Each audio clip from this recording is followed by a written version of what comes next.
So, Frankie de Jong coming on today and getting himself a goal as well. Let's hear more from the man himself after the game. Maybe the last games we lacked a bit, I don't know, maybe a bit concentration in some moments, not in the whole game. And sometimes you're also just a bit unlucky in some situations. But I think the mentality of the team is good, it's always been good, and we just want to improve from here on.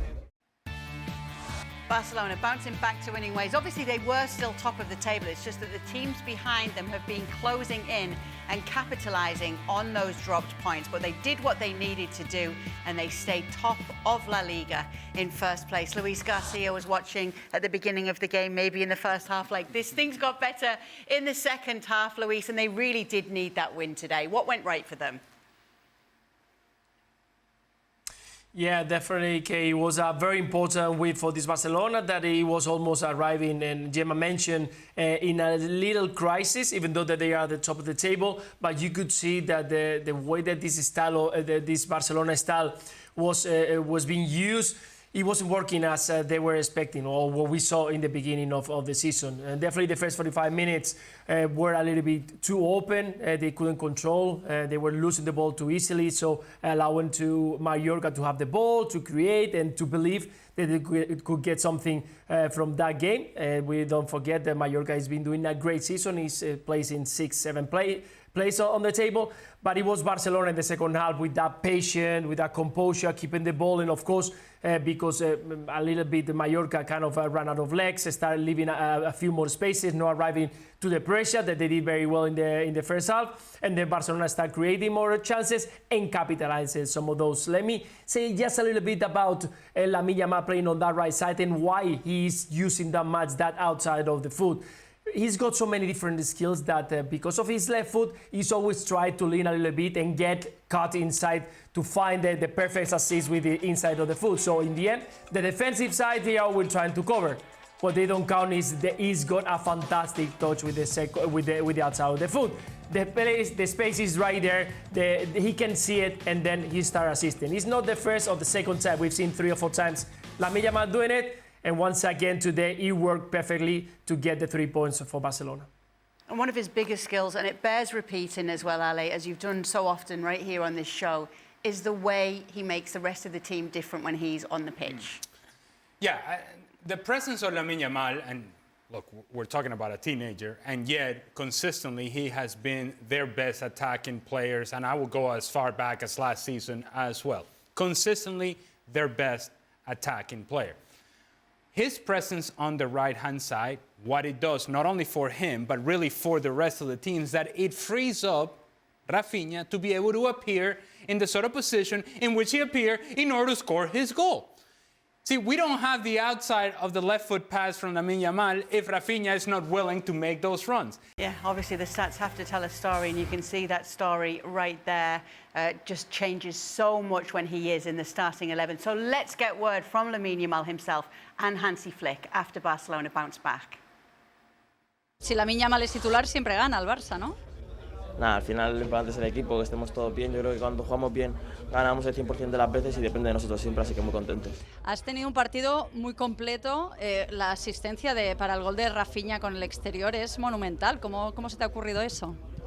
Nada, al final siempre que llego a esa parte del campo es un recurso que me sale bastante bien. Intento hacer siempre que puedo. Y nada, seguir así. La verdad que en el vestuario me han dicho que el partido no ha sido tan bueno por las ocasiones falladas, pero no pasa nada. Bueno, has provocado un penalti también, solo ha faltado el gol hoy. Eso les he dicho yo, pues no pasa nada. He's an excellent player.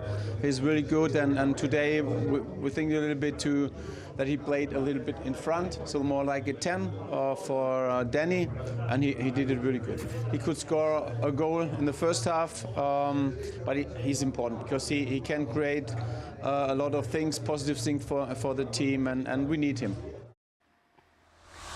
That last line just says it all, doesn't it, Luis? We need him. It's been proven, the stats are showing it, the results are showing it.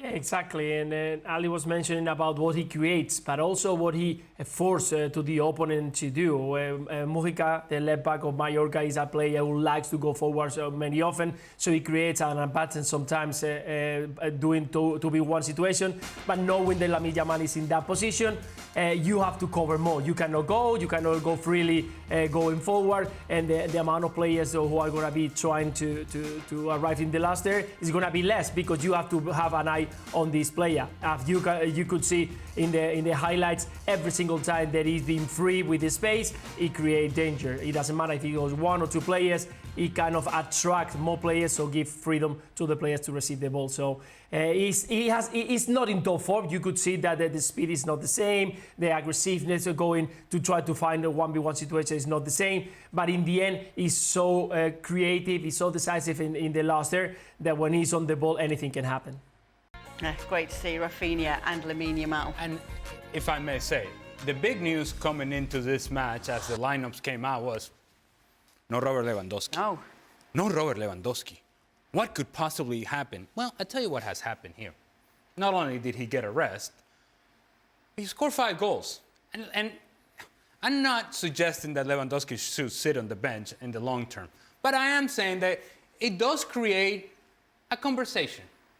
That this team, when Lewandowski is not on the field, it has a different makeup to it. And it does have a different dynamic to it and a different type of speed. Because, guess what?